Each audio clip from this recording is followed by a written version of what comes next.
Assalamu alaikum. Bonjour à tous. Content de vous retrouver. Pour vous parler d'élixir aujourd'hui, je vais relater Isbahana Bismillah ar-Rahman ar-Rahim wa afdal as-salati wa as-salam ala khayl al-anam badr al-tamam shamsi al-anam sayyidina Muhammad wa ala alihi wa ashabihi.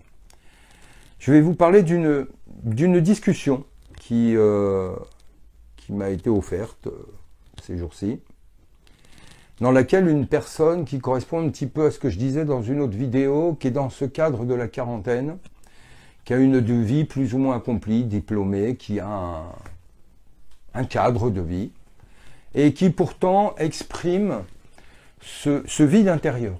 C'est-à-dire qu'on a un lien, déjà à nos origines, à nos parents, à une langue, à une terre, un pays, à des voyages. Et tout ça, ça nous habite, c'est dans notre sang. On a su nous le donner d'une certaine manière. On l'a vu beaucoup plus en acte d'ailleurs par les générations d'avant. C'était beaucoup plus en acte que raconté. Et le problème d'aujourd'hui, c'est que l'islam que on nous a déversé depuis des décennies maintenant est un islam déjà qui est en contradiction avec celui que nous ont offert et transmis les générations passées. Donc c'est eux qui sont remis en cause. Et pour ça, on nous sort des versets. Suivrez-vous la voie de vos parents, même s'ils étaient dans l'égarement. C'est-à-dire que les générations d'avant étaient toutes dans l'égarement. Or, ces générations d'avant, on les a pourtant connues. Je suis plutôt jeune, j'ai connu ces générations d'avant. Ils étaient certes moins connaisseurs, moins érudits. Mais dans le vécu de l'islam, ils étaient beaucoup plus miséricordieux. Ils étaient beaucoup plus vrais, sincères. Ils étaient beaucoup plus honnêtes, plus droits. Quand ils donnaient une parole, ils donnaient une parole. Quand ils prenaient un serment, ils prenaient un serment. Ils avaient une tolérance. Quand ils voyaient la faute chez le voisin, ils la cachaient. Ils n'allaient pas la dévoiler partout. Et il était beaucoup plus facile de vivre. On avait moins de connaissances, quasi pas de livres. Et pourtant, on vivait bien. On était heureux. Pourquoi? Parce que l'islam, on le voyait en acte. Et tout d'un coup, ce qui nous manque aujourd'hui, ce que me disait la personne, c'est qu'au fond, plus rien n'a de goût et plus rien n'a de sens aujourd'hui. Ma mort, ma vie n'ont plus de sens. Mon couple n'a plus de sens. Mon boulot n'a plus de sens. J'ai un compte plein, je ne sais pas quoi en faire, ça n'a plus de sens. Rien n'a de sens. Je ne trouve plus de plaisir dans cette dunya, ce monde. Tout est devenu fade. Je peux m'offrir ce que je veux, et pourtant tout est fade.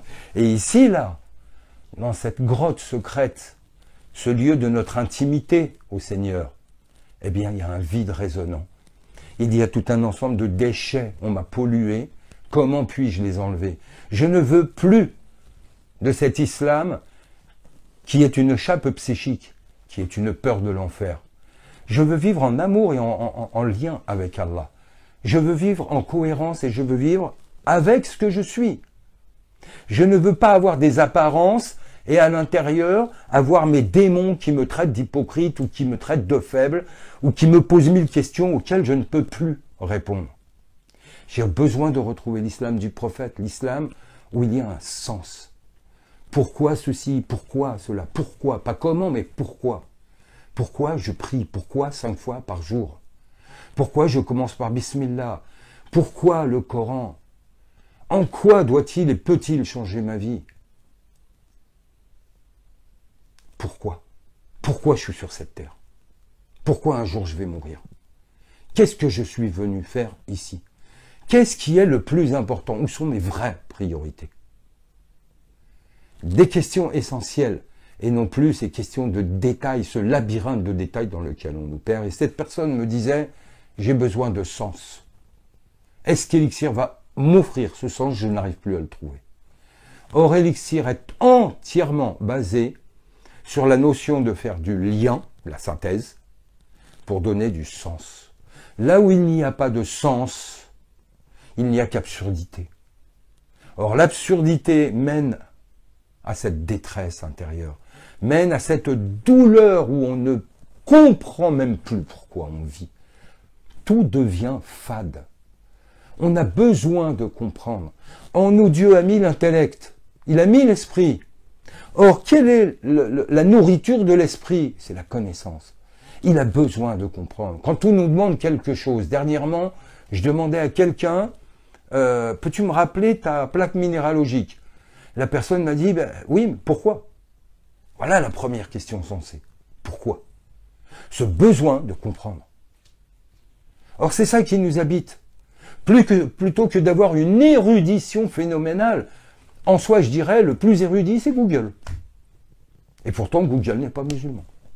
Google n'est pas croyant. Google ne sait pas aimer. Google n'a pas de miséricorde. Ce n'est pas dans la quantité de connaissances, c'est dans leur provenance et leur qualité. C'est dans cette capacité d'avoir cet œil du cœur vivant qui voit la réalité au-delà des formes. C'est là qu'est le travail d'Elixir. C'est ce que nous vous proposons. Retrouver le sens des choses, retrouver le goût à la vie. Nous vous aiderons à retrouver cela là, maintenant, pas après la mort, là, maintenant. Là, maintenant, ici et maintenant, au présent.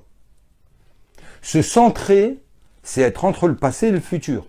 C'est être au présent. Le présent est au centre, entre le passé et le futur. Arrêtez de vivre dans les projections et dans les peurs. Vivre dans la sérénité et de la paix divine qui viendra emplir nos cœurs. Par ça, il n'y a que la connaissance pour y arriver. C'est ce que propose Elixir. Au plaisir de vous retrouver. Soyez en paix. Salam alaikum.